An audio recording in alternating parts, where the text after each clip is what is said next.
Hello and welcome back to the Wise Practice Podcast. I'm so glad that you are here with me today. And this is part two of a four-part series where we are talking about staying faithful as leaders in our private practice through the ebbs and the flows. So today we're going to be talking about why pulling back often costs more in the end, right? Or costs you more later.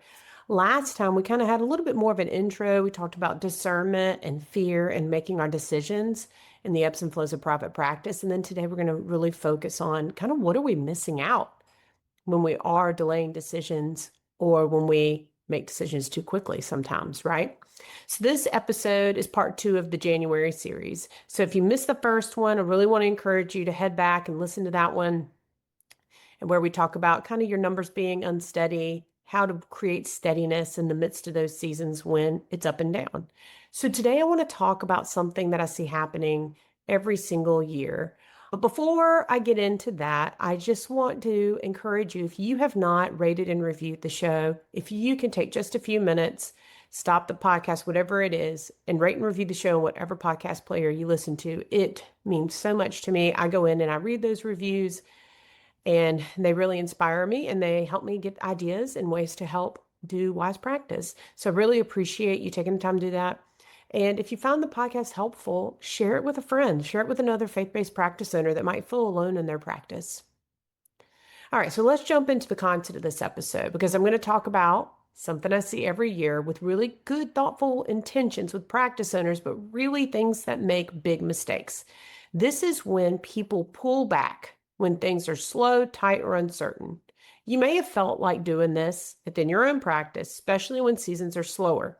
I see this a lot even within the consulting business. We were looking at what are the themes that we have seen. We consistently see practice owners pull back on their marketing and in the investment of themselves when their practice slows down in December and in the summer months.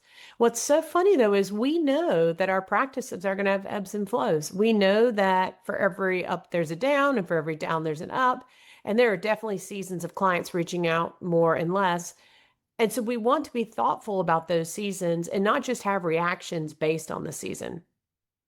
So it's the instinct to pull back when things are slower, but pulling back often feels responsible at the time, right? You're feeling like, oh, I'm making a wise decision with my money.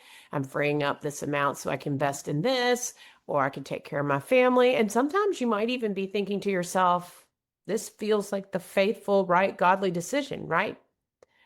But I'm also going to say that over and over again, what I see people doing is pulling back too quickly, or they're pulling back in the wrong places, the very areas that actually would make them move forward. And so it costs them more later. And the sad thing is we don't ever really know what it cost us because we don't know what we would have gained, right? So today we're going to talk about why that happens, how do we recognize it, and how are we going to approach slower seasons with discernment instead of living in a place of fear. So let's just start. I want to say something really important to you. The instinct to pull back usually comes from a place of care. It's not that you want to cause a problem in your practice. None of us want that. We actually feel like we're taking better care of things. Maybe we feel like we're being more diligent with our money when we pull back, right? So you're caring for your finances, you're caring for your practice, you're caring for your family. You don't want to make reckless decisions, right? And sometimes these decisions are really hard. So you see your bank account slower, you see less clients on your schedule. And so your energy drops, you become discouraged, and you're looking for something to make you feel better, right? Your uncertainty is going up. So you pull back, feeling like you've made the mature choice. So a couple of ways that I often see pulling back is marketing. Oftentimes people pause on their marketing just for now. It is the very opposite of what you want to do when your practice is slow, right? Better to get ahead than slow down, right? And I just like, as I'm saying this, you kind of have this analogy of you're hiking up a mountain, right? And when you stop hiking, you start going back, sliding down. It's like being on a river. If you're not paddling forward, you're paddling backwards. Someone told me one time, I thought this was great advice, that If your practice isn't growing, it's dying. So when you pull back on your marketing, that's basically what's happening. You're going to start going in the opposite direction of where you want to go because look, everyone else is marketing. Everyone else is growing their practice. It's kind of like in a race. You're all running together and you're doing great. And then you decide to stop or walk slower or tie your shoe. And then you're behind and everyone else is ahead. Now, that's not an analogy to say, I want you to hustle every second all the time. More just to say that when you stop, you're not having that consistency. So another thing I often see is canceling consulting or education. So maybe you're trying to get a certification and you stop that process.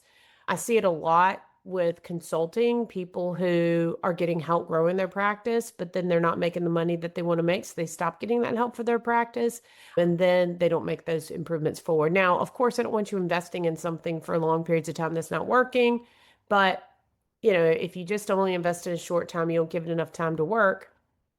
It's kind of like what we say to clients, right? Clients come in and they'll start out and they say, well, I only want to come for a session every other week or once a month. And you're like, that's really not going to help you. Like, you've really got to come consistently.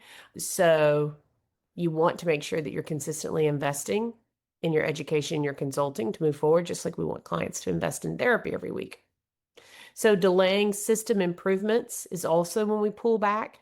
So not allowing things to move more effectively in your practice, not spending time in improving your practice. You're taking more on yourself, not asking for help, so not delegating. That's often what pulling back looks like. Pulling back also looks like not hiring, and that could be maybe more for group practices, not looking to hire more therapists. Maybe it's not moving into new space when you know that you need to move into a new space because you delay that because you're scared of it. But it's the very thing that's keeping you from growing. And another, this is work related, but kind of not, is lack of self-care. So when we pull back, we stop taking care of ourselves. So that could be maybe you get your nails done and that could be things like that, or get a massage, or maybe you go out to eat with your family once a week and you stop those things. But it doesn't have to necessarily be a financial thing. It could be that you feel this pressure to see clients and outside of your work hours because you're pulling back from taking care of yourself, right? So none of these things are inherently wrong, but context matters. The challenge is that fear often pushes us back, and it pushes us back real quick without fully considering the long-term impact.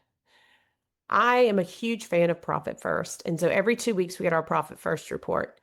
And on the months that the expenses are higher, it's like the whole leadership team cringes when we get the report. We're like, oh no, like our expenses are too high. What do we need to do to change things? And then I'm like, wait, like it's okay, like long-term impact, one payroll at a time, and not making those rash decisions, but allowing it to build over time and then really looking at those numbers. So scripture makes a lot of this stuff clear that wisdom is patience, right? Wisdom's not erratic decisions. Proverbs talks about seeking out counsel, weighing your decisions, and thinking ahead. So take the time to consider how your decision is making an impact in the long run. Talk to other practice owners that you trust that have successful practices, maybe also faith-based, and see the things that they've invested in over time or chosen not to. Ask them for their opinion. Maybe you have a consultant, or maybe you're in the Wise Practice community. Those are great places to find people to ask these questions to. So fear, though, right, often leads to rash decisions and leads us, honestly, to feel relief at first, right? So one of the hardest things about being a practice owner is this cause and effect delay, right? So it's hard for us to know how something's going to turn out because it takes time for it to turn out, right? And look, running business is a risk consistently. So what you might be experiencing is often the result of decisions that we made months ago, right? So I think that SEO is one of the best examples of this. Like I always say, SEO is a long game. So invest, and then all of a sudden it works out. Like I had a practice owner I worked with, and she was starting her group practice, really struggling to get calls. And she took a class with Simplified SEO Consulting. She did the online class on her own. And then she started doing the implementing of what she was learning on blogging. And so every Tuesday night, she would go home and she would blog, and she hated it. She'd always complain about, I had to blog again, because she's a mom. And so her kids would go to bed, and then she'd blog every Tuesday night. She did it for months, for months. And then her practice started exploding. In fact, about a year later, after she was done with that mastermind group, I connected with her and was like, how are you doing? She had 8 therapists. I was like, oh my gosh. So it was all that work she put in on the front end. And she could have thought to herself, I'm too tired, or I need to make more time for clients, or I need to do these other things. But that consistency paid off. I know another practice owner who had invested a lot in SEO, became anxious, invested less, stopped actually. And then all of a sudden, no more calls, even though calls have been coming in consistently before that. And so once you've lost that, it's really hard to get it back, right? So then to start investing in SEO again, you have to come back out of that. So that is such a great example for that kind of cause and delay effect, because when he stopped investing in SEO, it wasn't an immediate thing. It was a couple months later, right? And when this other practice owner started blogging regularly, it wasn't immediate. It was months later. So much of how we run our practice decisions are shown in that way. So marketing is not instant. Systems, processes, and your practice aren't overnight. Training doesn't come up immediately. Your revenue is not going to spike immediately necessarily. There is usually consistency over time, right?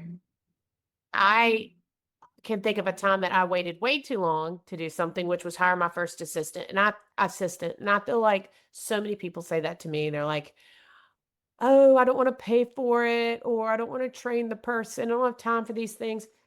I can't I can't remember one time where someone came back to me and said, oh, I should have never hired an assistant.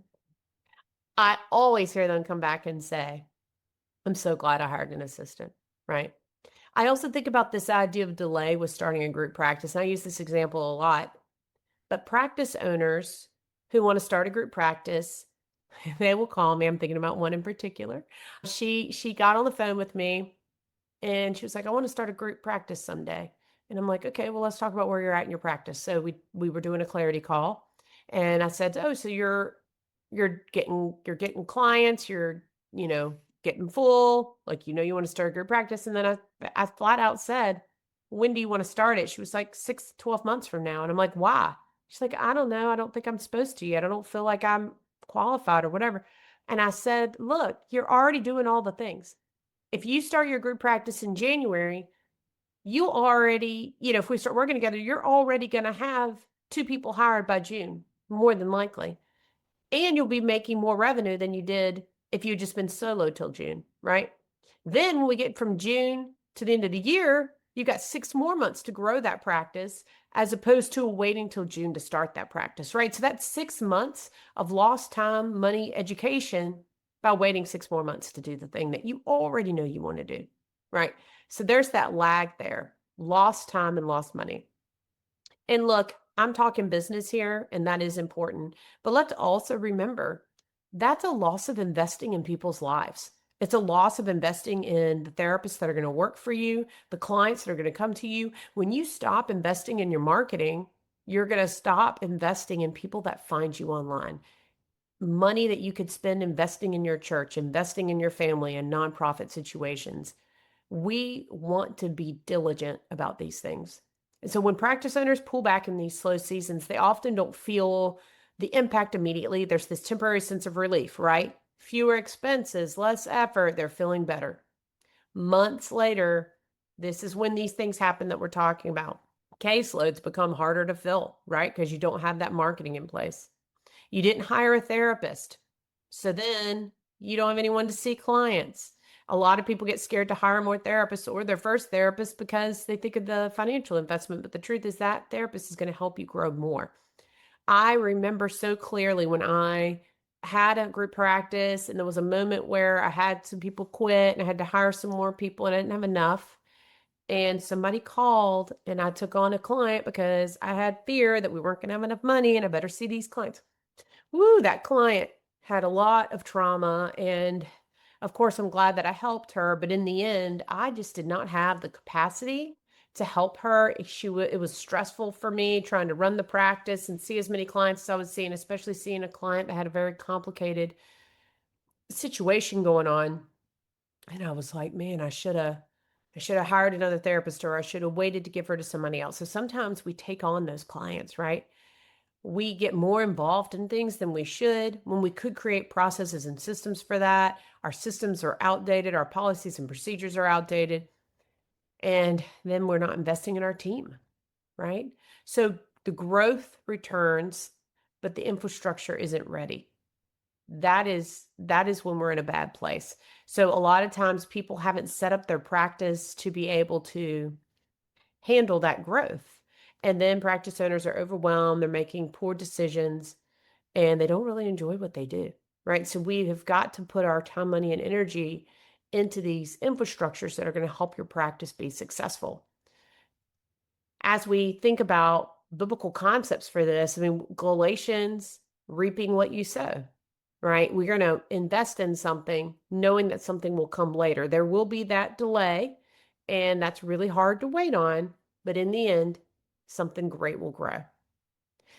So let's look at where pulling back is going to cost you. So in my experience, there are a few specific areas where pulling back tends to be especially costly. And I've kind of mentioned these, but I want to get them all here together for you. The first one is marketing and visibility. So when the marketing stops, that momentum is slowing down.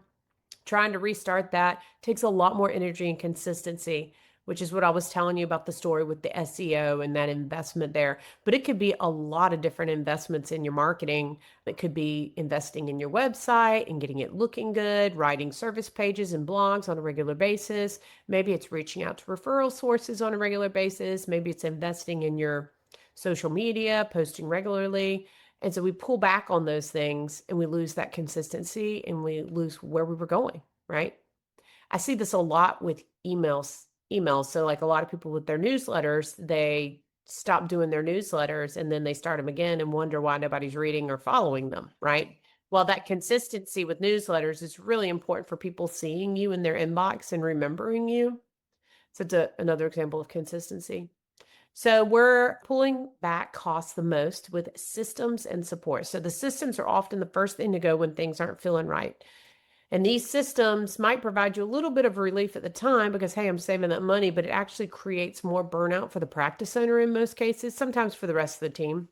So the first example I thought of for this was like a CRM. So that's a customer relationship management system. So people pull back on it because it's not absolutely necessary, but it does help organize things on the front end. Or with phone lines. So people don't want to pay for a phone line that has more automations. So then they pay for a more simple phone line, but then the practice owner's having to do more on the front end to be able to take care of the calls and the texts and the things that are coming through. Right. So there's something to be said for investing in systems and processes to make life easier on the practice owner. And yeah, that's going to cost a little bit at times, but it's going to save you time, money in the long run. And let's get real. Practice owners seeing clients does make more money for the practice. Not that I want you seeing too many clients, but I always try to think of, look, I could see one client and be able to pay for this thing that's actually going to save me 4 hours as opposed to 1 hour seeing a client, right? I think it's a really good way, especially for solo practice owners, to be thinking about where they invest their time and money in their practice.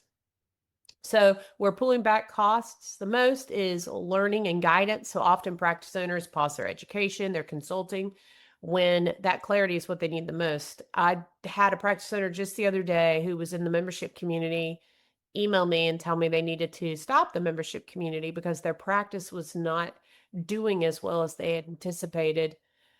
And I was so sad because I thought, oh, I really want to help this practice owner so that more people can find Christian therapists, of course.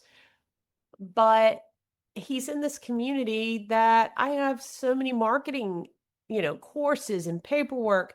And really, it just takes one client coming in one time a month to pay for the community. I try to price it low enough to make it accessible to everyone. I understand it's not for everyone, but it made me sad to think, oh, here are all these courses that are readily available to you. And if you watched them and did the course, you would be able to implement this and actually get your practice growing more. And I know it's challenging, but when we pull out of things like communities or like things that are giving us resources to help us, it kind of creates the opposite effect, right? You're not feeding yourself anymore, right? And then you're struggling.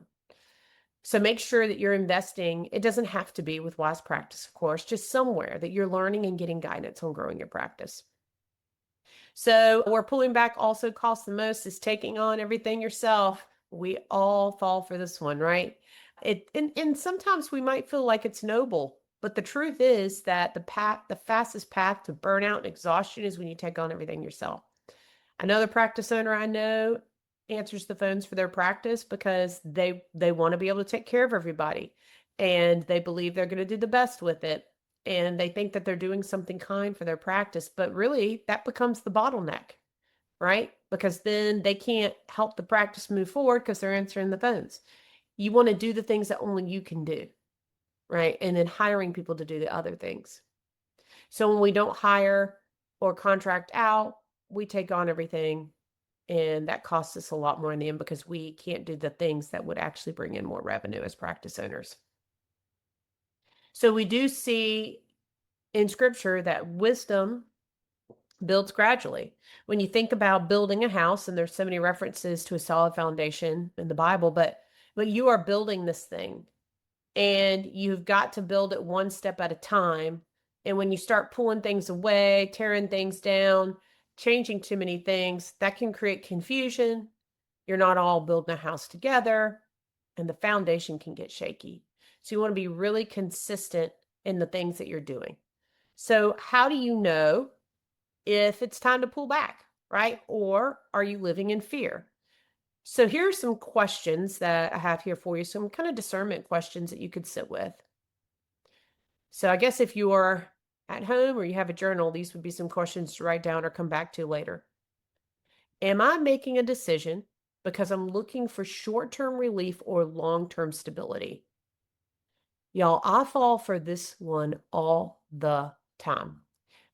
Oftentimes in my practice, I know there are things I need to focus on and work on that are long-term, but y'all, I'm just too tired. I don't want to do it. So I look for that short-term relief. I don't have to do that thing, right? But really, those things are the things that are going to give me long-term stability. So like right now, trying to get a loan for another building and look at buildings, like I just would rather not do all those things, right? But that's not bringing me the long-term stability I need for my practice. And a lot of times, if we live in fear, that fear can just get compounded because things can get worse with time. Yikes. And then something is in your face and you haven't planned for it, and that's even worse. So another question to ask yourself, does this choice increase my peace or create discomfort? Right? So what are you feeling in your gut, in your spirit? And what direction do you feel like is best to go next? And another question is, if nothing were to change in the next 3 months, how would I feel? Right? Are you going to look back on this decision and feel regret or feel at peace and hopeful? So faith doesn't mean that you don't ever adjust anything, because faith and stability go in hand, but so do faith and adjustment, right? It's learning to pivot and learning to trust Jesus in that process, that you don't let panic, numbers, emotions dictate your decisions. You let data, wisdom, and thought dictate your decisions. So, staying the course. That's the theme that we're in for this series. This does not mean that you do everything at full speed. A lot of this series is about slowing down, but it does mean consistency over time and consistency over intensity. So what does it look like to stay the course in your practice? Maintaining your basic marketing strategy. Don't completely change it overnight. Continue getting the support that you need for your practice. So even if you simplify it, don't just walk away from the support that you need in your practice. Make sure you've got someone or something giving you that. And I know that there are other practice owners that you can get that from, but if that's not their career, their job, it's not just that they don't know, even because some of them do really know how to run a practice, but they're not getting paid for it. It's not within their capacity. So just like when you go to a party, you don't want someone to treat you like your therapist, right? So we don't want to treat other people like a consultant, that they're not getting paid for that. So I would encourage you to make sure you're getting that extra support from someone that's in the field and experienced and can kind of give you that energy that you need, who has that to give. Consistency and staying the course looks like keeping your system steady, adding new ones as needed, growing your policies and procedures in your practice, keeping systems that automate things within your practice or systems that are making things easier. Don't just jump to something that's cheaper just because it's cheaper. Do it because it really helps your practice. And ask for help before you're burnt out. Don't let burnout be the best of you. Ask for help. Hire for help. So I want you to make faithful investments. Oftentimes, these are not flashy, they're kind of quiet, and it takes time to see the impact of those decisions. It's rarely dramatic. I listened to a TED talk about leadership, and one of the things they talked about was good leaders are often not publicized. People don't hear about them because they don't have high drama. They're consistently doing things and consistently moving forward. The stories you often hear are the flashy leaders, right? Who make big risks and do things. And so then we feel like we need to be that. But really, those are oftentimes the less successful leaders. They make big jumps, but it's not consistent over time. And so being able to just provide that faithful leadership is really key to your practice growth and key to your sanity. You're building capacity over time to make these decisions, and you're growing in your own knowledge. So if you're in a slower or uncertain season right now, I want you to know that you are okay. You're not behind. You're not failing. And you don't need to make a drastic change to prove that you're responsible, right? Or to prove that you're something. Faithful leadership often means holding steady when fear says to retreat. It's about being rooted and grounded within your faith and trusting this process, and that God is doing a work within you during the slow and busy seasons. He's growing roots so that you can be the stable tree by that water, right? I think that's an image from Psalm, if I remember correctly. So as you move through the week, this month, here are some things to be thinking about. Where are you tempted to pull back and retreat? You might want to rethink that. What decision would serve you better 3 months from now? So what can I do now to have greatness 3 months from now in whatever it is that I'm doing? And what does consistency look like in this season that you're in? The next time that we meet, next week, I'm going to talk about the third part of this series, which is leading people when you are tired. So many of our hardest leadership decisions show up when our energy is low. I can attest to this, not when things are going smoothly. So we're going to talk about how to lead well in those seasons of exhaustion. And so that could be a group practice owner, any kind of practice owner leading our clients, right? So thank you for being here. And I really appreciate you listening to the series. I'm glad that you're walking through these conversations with me. And I'm looking forward to the next time we're together.